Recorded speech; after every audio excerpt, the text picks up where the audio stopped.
This is Nicholas Six. Emancipate Yourself. What I want to talk about is Bob Marley. I've been listening to him a lot these past few days, and it's not like I just discovered him or anything, but you forget about him sometimes, and I started listening to his music again, and it's just amazing. Like Redemption Song, when you really listen to the lyrics and stand up songs like that. Like, that's some heavy shit, man. That's like some really deep stuff. Like, he sang about some really serious things. He wasn't afraid to sing about God or justice or, about the deeper things of the world. And the Jamaican people loved this man. Loved this man. He's damn near worshipped, if not worshipped, in Jamaica before he died, and still today. And what amazes me about Bob Marley is he wasn't just about, going up on stage and glorifying himself and stuff like that. Like, he really stood for things in real life, not just up on stage. He was an amazing individual, in my opinion, but, besides his music.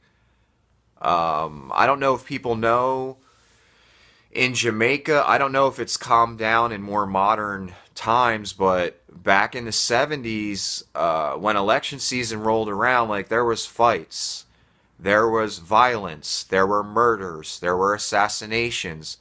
That was, the political climate in Jamaica in 1976. It wasn't like American politics where we just go to a voting booth and everything's all hunky dory. Like, there were fights, there was intimidation, killings, again, violence. That was the climate of the election season then. And there were two candidates, one for the JLP party, one for the PNP party. Edward Seaga was America and the CIA's boy. Okay? He was the JLP candidate. The PNP candidate, Michael Manley, was Castro and Russia's boy. Okay? Both of the candidates wanted Bob Marley's endorsement. Because if you had Bob Marley's endorsement, you basically won. Why? Because the Jamaican people loved Bob Marley. They could care less about politicians, but they loved Bob Marley. They loved the man. So they both sought Bob Marley's endorsement. And there was a concert coming up in 1976 on December 5th. It was called the Smile Jamaica Concert. So both candidates wanted their name associated with Bob Marley and the concert. So both of them tried underhanded things. They tried asking Bob outright. Bob refused to give either party or candidate his endorsement. But before the concert, December 3rd, 1976, a bunch of men stormed into Marley's home in Kingston, Jamaica, and just started firing, trying to kill everyone inside. His wife was shot. Marley was shot twice. Marley's friend was shot. Marley's manager was shot. But the concert, again, was coming up in 2 days. So what does Marley do? Does he say, oh, well, I just got shot, so I'm not going to do the concert?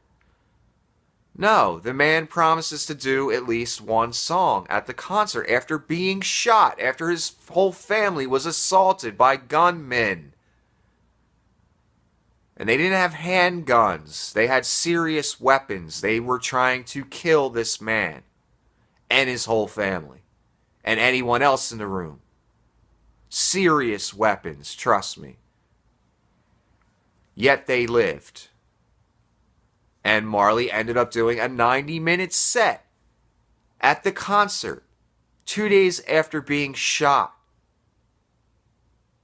And his wife being shot. And his friend, his manager.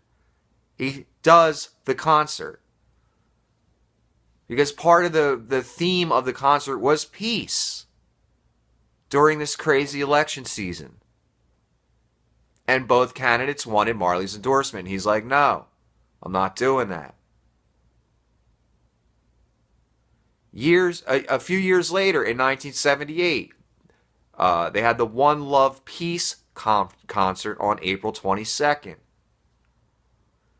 Bob Marley calls Manley and Seaga, the two candidates that sought his endorsement, up on stage, and all three of them join hands and raise their hands in the air.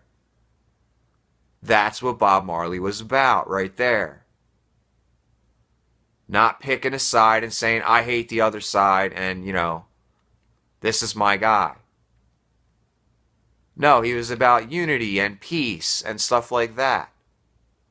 He was about standing up for the rights of his people. That's what a lot of his songs are about. His songs are deep, many of them. And again, what amazed me about him as well is he wasn't afraid to mention God and talk about some serious issues in his music. Which is probably why he ended up dying at a young age, 36, I believe. And allegedly the CIA killed him. They say he died of cancer that started in his toe. But I just researched it a little bit, and I did not know this. Allegedly, some pair of shoes was given to him as a gift during some meeting. He tries the shoes on. Something pricks his toe at the front of the shoe. Bob's like, ouch, what the hell was that? Then all of a sudden he starts having problems with his toe, and then allegedly he got further injured in a soccer game that he played. He loved soccer, or football as the rest of the world calls it. And eventually that toe, became cancerous, and the cancer spread and killed him. Sounds very strange to me. One of the things mentioned in the article was the nail or whatever was in that shoe irradiated to cause cancer? That's an interesting question. I never really looked into his death that closely. But the CIA had their boy in Jamaica, Seaga. Castro and the communists had their boy, Manley. And you know what the CIA is capable of. I mean, my God, they've proven it. So it wouldn't surprise me at all if they were involved in his death. And he did die kind of young. And very strange, cancer that starts in the toe. The hell is that? But the reason the man probably died young and was assassinated by the CIA is because he stood for some righteous things. That's what happens to righteous men. They get killed for their cause. Like Bob Marley. Like Gandhi. Like Martin Luther King. Marley was seriously into African independence. All the African countries being independent of European rule and stuff like that. And freedom for his people. That's what he stood for. He was also into the Rastafarian religion, which I don't totally agree with. But again, the man was mentioning Jesus and God in his song, so can't be that bad. Really can't. My point is with this video is Bob Marley wasn't just about writing some cool reggae songs. He stood for things. He sacrificed his life. His life was almost taken by gunmen. He was shot twice and still did the effing concert for his cause about peace in Jamaica and an end to the political violence. He was an amazing man, in my opinion, and led an amazing life, and he wasn't just a worshipped musician up on stage. He stood for a lot more. He did a lot more. In reality, You know, a lot of rich artists and stuff, we try and give a lot of accolades to what they've done in their real life off the stage. But this man deserves the accolades. He really lived it. An amazing man. And I just been digging his music lately. And the real point in the video, again, is how amazing of a man he was. And that he wasn't just a guy up on stage making cool songs. He did some things in his life, some amazing things, stood for amazing causes. Was a good man, in my opinion. Peace be ever with thee.